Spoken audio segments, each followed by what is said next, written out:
নমস্কার সবাইকে, আমি অঙ্কিতা। আজকে চলে এলাম তোমাদের সাথে মনসা পুজোর একটি ব্লগ শেয়ার করতে। তো এখানে আমার দুই ননদ, দিদা শাশুড়িকে নিয়ে আমরা 5 জনে মিলে লং ড্রাইভ করে চলে গেলাম আমার মামা শ্বশুরের বাড়ি, যার বাড়িতে ছিল মনসা পুজো। আর সেখানে পৌঁছাতেই নিজেদের গ্রুপের সাথে দেখা হয়ে গেল।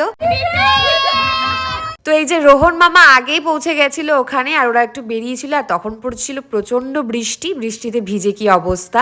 আর এই যে আমার দেওর সুমন, ওদের বাড়িতেই মনসা পুজো হয়েছে, সেখানেই আমরা গিয়েছি। ভাই কিন্তু একটু লাজুক, তবে খুব সুন্দর কথা বলে। আর এদিকে দিদিরা করে নিয়েছিল একটু খুনসুটি।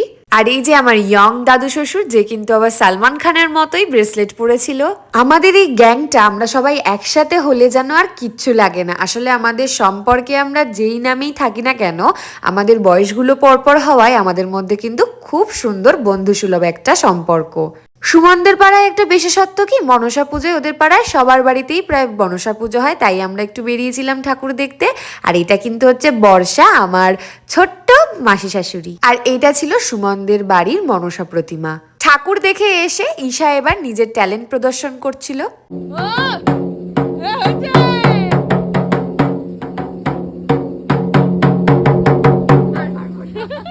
তারপর আমরা সবাই মিলে একসাথে খেয়ে নিলাম রাতের ডিনারটা।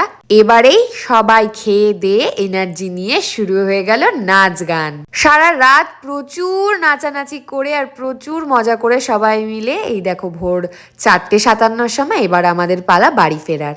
আমরা এখন বেরাচ্ছি।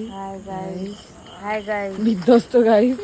আজকের এই স্মৃতিভরা ভিডিওটা এখানেই শেষ করলাম। তোমাদের সাথে দেখা হচ্ছে পরবর্তী ভিডিওতে। ততক্ষণ সবাই ভালো থেকো, সুস্থ থেকো, টাটা।